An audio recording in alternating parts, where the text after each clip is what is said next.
મારું અમદાવાદ કેવું હોવું જોઈએ એ સ્વપ્ન જ્યારે વર્ષો પહેલા અમદાવાદ માટે જોવાયો હશે ત્યારે આજના અમદાવાદની કલ્પના કરી હશે એવું કહી શકાય. કારણ કે અમદાવાદને બેસ્ટ સિટીનો એવોર્ડ શું મળ્યો અને ચર્ચા શરૂ થઈ ગઈ જૂના અને નવા અમદાવાદની સરખામણીની. અરે આ વાત અમે નહીં, હવે તો સમગ્ર ગુજરાતમાં ચાલુ થઈ ગઈ છે. નવું અમદાવાદ તો ઝળહળી ઉઠ્યું જ છે, જેમાં વિકાસ છે એની ના પણ નથી. મોટી ઇમારતો હોય, ભવ્ય મોલ્સ હોય, હોસ્પિટલ હોય અને આવું તો ઘણું બધું. પણ ભાઈ, અમદાવાદના બાબુઓને એમ હોય કે એવોર્ડ મળી ગયો એટલે કામ પૂરું અને હવે જશ ખાટવા પડાપડી ચાલુ પણ થઈ જશે.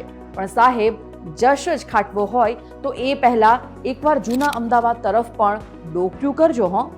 હજી તો વેઢે ગણા એટલી સમસ્યાઓ જૂના અમદાવાદીઓની છે અને એમાં પણ ખાલી આ એક જ મુદ્દો થોડો. સાંકડા રોડ રસ્તા, ગંદકી, રોગચાળો ફેલાવો, પ્રદૂષણ અને નાની મોટી તો કંઈ કેટલી બાબતો જે બિચારા જૂના અમદાવાદના લોકોની વ્યથા છે. પણ સાલું આ વ્યથા સમજે કોણ? એ સવાલ પણ છે ને મિત્રો. હવે વાત કરીએ જૂના અમદાવાદની. આમ તો જૂના અમદાવાદને હેરિટેજ સિટીનો દરજ્જો મળ્યો છે, પણ શું હેરિટેજ સ્મારકોની જાળવણી થાય છે ખરી? સીદી સૈયદની જાળી હોય કે પછી રાણીનો હજીરો હોય કે તમામ હેરિટેજ સ્મારકો, શું આપણે આ સ્મારકોની જાળવણીથી સંતુષ્ટ છીએ? બાબુઓ, જરા વિચાર કરજો. અમદાવાદ આપણું શહેર છે, સુંદર પણ છે, એમાં આપણને કોઈ જ શંકા નથી. પરંતુ આખા અમદાવાદની વચ્ચે એક જૂનું અમદાવાદ પણ છે અને આ જૂના અમદાવાદની ખેવના કરવાની ખૂબ જરૂર છે. અમદાવાદને બેસ્ટ સિટીનો એવોર્ડ મળ્યો, જે ગુજરાત માટે ખૂબ જ ગૌરવવંતી બાબત છે.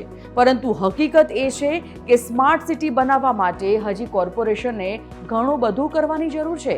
અને જો જૂનું અમદાવાદ સુંદર બની ગયું તો દરેક વર્ષે અમદાવાદ જ નંબર 1 બની જશે. પણ ભાઈ, આ તો આપણી ઈચ્છા હોય, પણ આપણા સરકારી બાબુઓ ધૂણીને નાળિયેર જૂના અમદાવાદ તરફ નહીં ફેંકે ત્યાં સુધી આપણે તો બસ તાલ જ જોવો રહ્યો. પણ વહાલા, તમે જોજો, કોઈને કહેતા નહીં.